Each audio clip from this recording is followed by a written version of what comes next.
ಮಕ್ಕಳ ಚಿಂತನೆ ಮತ್ತು ಪ್ರತಿಭೆ ಅನಾವರಣಕ್ಕೆ ಪ್ರತಿಭಾ ಕಾರಂಜಿ ಉತ್ತಮ ವೇದಿಕೆಯಾಗಿದೆ ಎಂದು ಹನುಮನಾಳ ಗ್ರಾಮ ಪಂಚಾಯಿತಿ ಅಧ್ಯಕ್ಷೆ ಸುಜಾತಾ ತೇವರಪ್ಪ ಚಿಕ್ಕನಾಳ್ ಅವರು ಹೇಳಿದರು. ಕುಷ್ಟಗಿ ತಾಲೂಕಿನ ಹನುಮನಾಳದಲ್ಲಿ 2025-26ನೇ ಸಾಲಿನ ಹನುಮನಾಳ ಕ್ಲಸ್ಟರ್ ಮಟ್ಟದ ಪ್ರತಿಭಾ ಕಾರಂಜಿ ಸ್ಪರ್ಧೆಗಳನ್ನು ಉದ್ಘಾಟಿಸಿ ಅವರು ಮಾತನಾಡಿದರು. ಶಿಕ್ಷಣ ಇಲಾಖೆ ಇನ್ನಷ್ಟು ದೊಡ್ಡ ಮಟ್ಟದ ಈ ಕಾರ್ಯಕ್ರಮ ಆಯೋಜಿಸಿ ಪ್ರತಿಭೆಗಳನ್ನು ಪ್ರೋತ್ಸಾಹ ನೀಡಬೇಕು ಎಂದು ತಿಳಿಸಿದರು.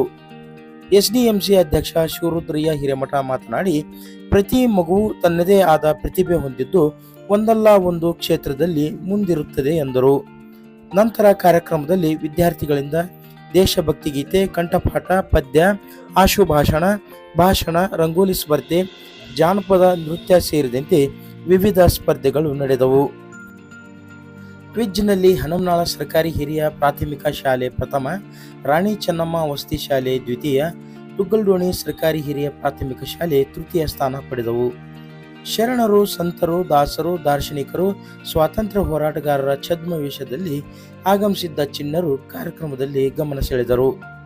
ಗ್ರಾಮ ಪಂಚಾಯಿತಿ ಉಪಾಧ್ಯಕ್ಷೆ ಮಲ್ಲವ್ವ ಭಜಂತ್ರಿ, ಸಂಗಪ್ಪ ಹುಲ್ಲೂರ್, ಸಂತೋಷ್ ಕಂಚೇರ್, ಅಂದವ್ವ ಕುಟ್ನಳ್ಳಿ, ಶರಣಪ್ಪ ಕುಂಬಾರ್, ಭೀಮವ್ವ ತುಂಬದ್, ಲಕ್ಷ್ಮೀ ಗುರುಪಾದಪ್ಪ ಗೌಡರ್, ಯಮ್ನೂರ್ ರೆಡ್ಡಿ, ಉಮೇಶ್ ಕನಕಪ್ಪ, ಶಾಂತಮ್ಮ ಶಾಂತಗಿರಿ, ಗುಂಡಪ್ಪ ಕೊತಬಾಳ್, ಹನುಮನಾಳ್ ಸಿಡಿಸಿ ಕಾಲೇಜು ವಿಭಾಗದ ಅಧ್ಯಕ್ಷ ಯಮ್ನೂರಪ್ಪ ಭಜಂತ್ರಿ, ವೀರಣ್ಣ ಬಡಿಗೇರ್, ಶ್ರೀಧರ್ ಪಟ್ಟಣಶೆಟ್ಟಿ, ಅಮರೇಶ್ ತಿಮ್ಮನಹಟ್ಟಿ, ಯಲ್ಲಪ್ಪ ಯಾವಗಲ್, ಹನುಮಂತ ಭಜಂತ್ರಿ, ಶಾಂತಾ ಹಲಗಲಿ, ಸಂಗಪ್ಪ ನೀರಾವರಿ, ದೀಪಾ ತಳವಾರ್, ಬಿಆರ್ಪಿ ಶ್ರೀಕಾಂತ್ ಬೆಟಗೇರಿ, ನಿರ್ದೇಶಕರು ಪ್ರಾಥಮಿಕ ಶಾಲಾ ಶಿಕ್ಷಕರ ಸಂಘದ ಕುಷ್ಟಗಿ ಹೈದರಾಲಿ ಜಾಲಿಹಾಳ್, ಕುಷ್ಟಗಿ ಯಮನಪ್ಪ, ಸಂಘಟಕರು ಪ್ರಾಥಮಿಕ ಶಾಲಾ ಶಿಕ್ಷಕರ ಸಂಘ ಕುಷ್ಟಗಿ ಶ್ರೀ ಶರಣಗೌಡ ಗೌಡರು ಸಿಆರ್ಪಿ ಹನುಮನಾಳ್ ಕಾರ್ಯಕ್ರಮ ನಿರೂಪಿಸಿದರು.